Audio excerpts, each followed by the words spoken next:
Hey everybody, I'm coming to you with a video to show you how to make iced coffee without a blender. Basically what you do is just get a glass that's tall enough to make whatever amount that you want to drink, or you can make enough for now and later. So what you do is basically just make your coffee the way you always make it. I don't heat it up or anything like that. I basically just make it with regular water, cold water, or faucet temperature water, and just make it the normal way. I made mine with the International Delight Hazelnut Coffee Creamer. And what you do is, once you make it, just put it in the freezer, but you have to watch it because you can't let it freeze. You have to let it get to an icy consistency, and then it's done, basically.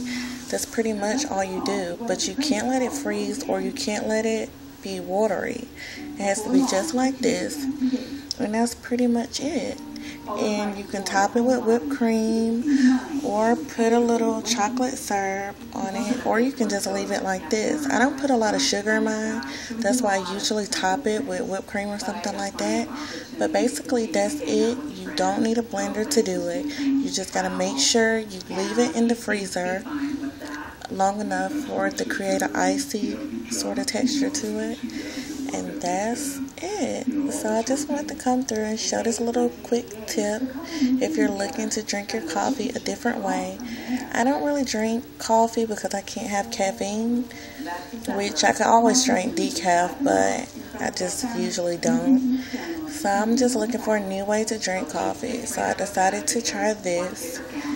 And yeah, that's pretty much it. So hopefully this little tip helps you out if you're looking to try some new ways to drink your coffee. So thanks for watching.